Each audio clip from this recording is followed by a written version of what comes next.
everybody. It's a little loud right now. The drying fan's on, but we got a lot of stuff we got to do today. We got to first go in here and chore the pigs, get everybody chored, make sure everything's okay. And then we're going to go ahead and start in on soybeans because they need to get picked. They're ready to go. Good morning, bacon seed. Okay, so we're up at our hog barn now. We're about ready to move pigs, but I just wanted to explain how we're going to go about doing it. We got a few pens of pigs left over here. We got 4 pens, so there's around 200 or so pigs. We're thinking we're going to be putting 150 pigs per pen. And you probably are thinking, Sawyer, that's a lot of pigs per pen. How the hell are you going to fit all those pigs in there? Well, what we do when we take overstocks out is we no longer have just a single pen. We don't just put 150 pigs in a single pen. We open up all these rear swing gates, so we got 4 pens running together. We're gonna move pigs from the south room into this north room until we have this baby full, and then we'll move into the south room and thin out all the pigs left in there accordingly till everybody is even and the space is right. Come on. Yeah.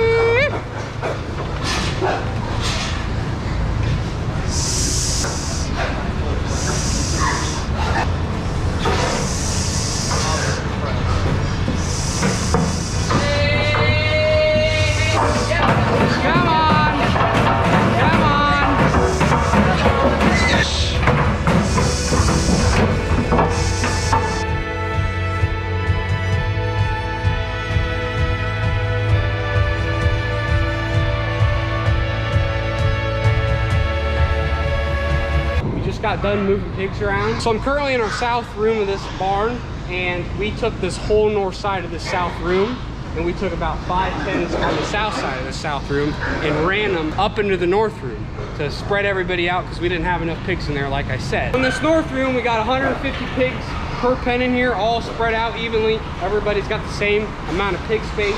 And this is what I like to call pigs going to college because it's all brand new to them. They've never had this much space their whole lives. We open up 4 pens together, let them run. They have a ton more room to run around.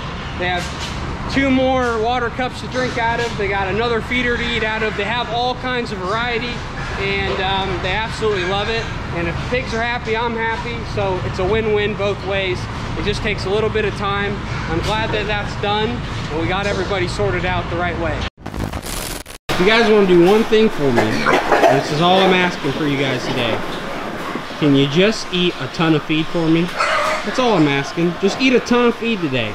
I want you guys to just go crazy. Thanksgiving dinner type. I want you to be so full after today that you're gonna gain 10 pounds. Can we do that? Is that possible? What do you think? Daily pep talk for the bacon seeds is done over here, so we're gonna head over to site 2 and give the same old pep talk. Is that a circus midget I see on my farm? What the hell is he doing here? We gotta check out and see what this is all about. Oh wait, it's just Dad. It's no circus midget. What are you doing? I'm slow poking, filling this tractor with fuel. You don't ever want to let this one get all the way empty if you're going to fill it out of a gravity-fed barrel, because it takes a long, long time. That's all you were doing up here? You weren't doing anything else? Just filling up the tractor? Or? No, I moved the auger, so I took the auger down from the corn bin. I brought it down. I'm going to put it up to this. We're going to try to do beans.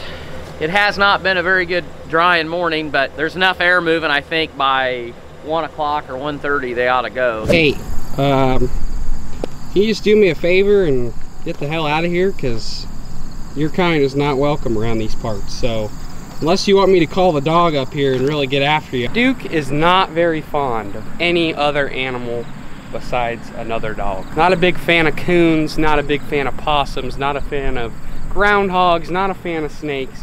Hell, he's not even a fan of insects. Oh, and he also doesn't like people that drive Case IH equipment. So if you come around these parts and you're a Case guy, I'd stay clear. Pep talk looked like it was received pretty good in this building.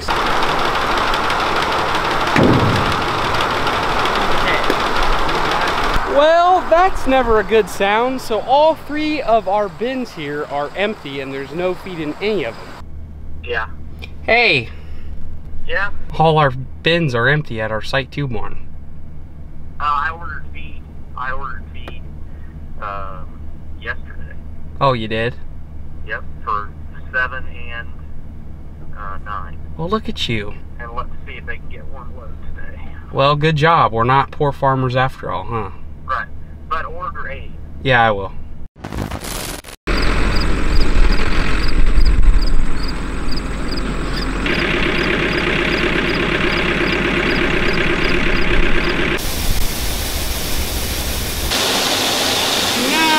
Stick your hand, foot, shoelaces, clothing in that thing. Because if you do, your ass is grass. First load of soybeans 2020. We're averaging about 60, which is awesome. Those are great numbers, especially for the year that most farmers are having. We're very blessed to have those numbers so far. It could get worse, it could get better, it could stay the same. Who knows? As he works in the field, we'll just have to see. As of right now, I'm hearing great things, so couldn't ask for much more than that. So, we're beaning today. Sawyer's down unloading a load. I'm gonna take my baby here and I'm gonna go pull. Gee. Okay, well, might have to pull up a little bit. I guess I'm sitting in a low spot. Oh yeah. We went and gave her a little love. We took her to the John Deere store and got her all fixed up. The laundry list was pretty bad. That should be better. I'm honestly not sure if this tractor will even pull this wagon. I don't have any wheel weights on it. I don't know. It'll be questionable. We'll see. Look at this.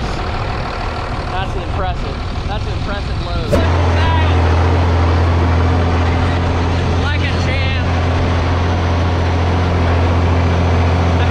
I don't know.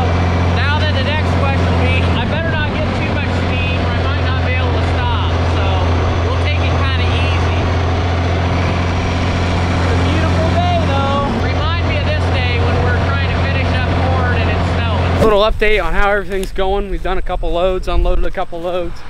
David's over here. We've got this west bean field almost all the way done. He's got a few acres left here, about 1 or 2. And then we're gonna head over to our far southwest field, and that's all beans too. So he's gonna go over there and pick that closer to our bean bins. So we'll be switching fields here soon. And right now we're averaging about 63.5 bushel beans. Better than 60. Couldn't ask for more than that. Seems like it's getting better as we move along. So hopefully it stays that way.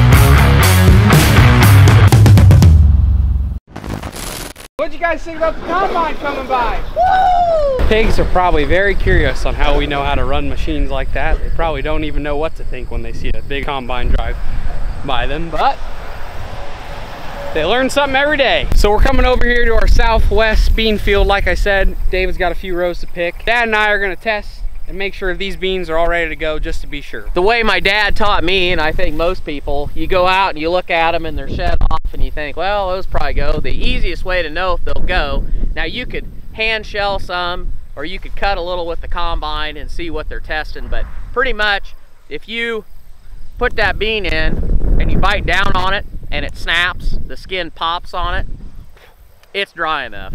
I mean, probably. That's the farmer way to do it. If you bite on them and they snap, they're dry. If they're chewy and they don't snap, they're not dry enough. The beans that he's finishing up on are what they call a 2-8. They're a late group 2 bean.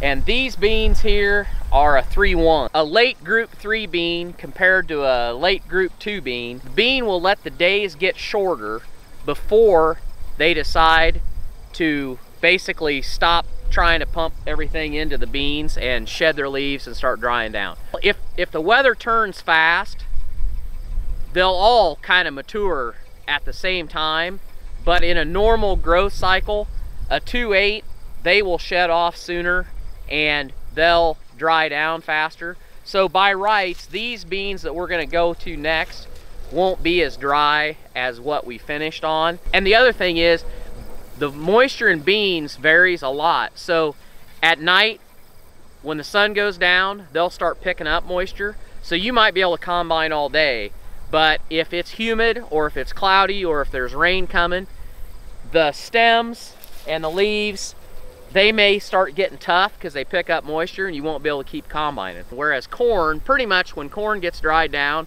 it stays. Beans, they'll vary back and forth, but these are dry enough. They might be 12, but I really think they're about the same as what we were doing because it's a good drying day, sun's out, wind's blowing, so I think they're gonna go.